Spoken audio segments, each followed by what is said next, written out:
Okay, good morning po. Balik po tayo sa talakayan dito sa Tabsong. Gusto ko lang po na magkaroon ng commentary dito sa pinaka-latest na balita, or at least hindi naman ito latest, siguro ng mga nakaarang araw 'to ano.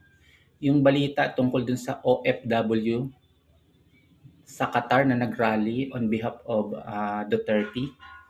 So, mahigit 17 OFW po ang nakulong at pinagmumulta sila ng umaabot sa 788,000 bawat isa. So, nakita po natin kung gaano kalala ang nagiging sitwasyon.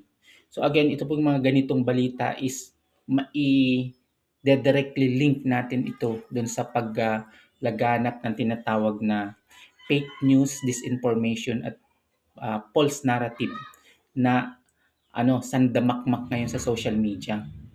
So naniniwala po ako na kung hindi natin masasawata or malalabanan yung fake news at saka yung disinformation at pagpapalaganap ng tinatawag nating false narrative, mas marami pa pong mabibiktima na mga kawawang taong bayan, Pilipino, especially mga taga-OFW ang mabibiktima ng ganitong narrative. So dapat po tayo mga taong bayan, magkaisa po tayo na labanan natin yung ganitong sistema. At naniniwala po ako na itong fake news, disinformation at saka false narrative, ito yung tinatawag na maliwanag na the enemy of state. May tuturing natin ito na number one enemy of the state, itong paglaganap ng false narrative, disinformation at saka fake news. So dapat po tayong mga taong bayan, magkaisa tayo na labanan natin ito kasi ito yung magpapalala ng sitwasyon sa ating mga taong bayan. So nagkakaroon tayo ng polarization. So imagine,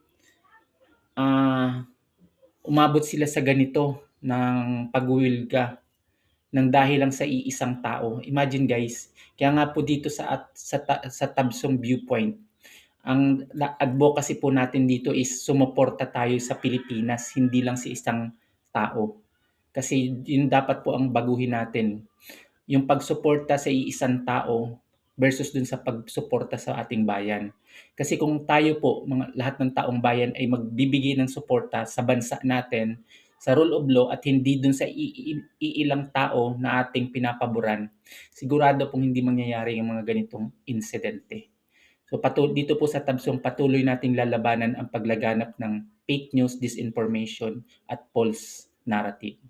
Yun lang po.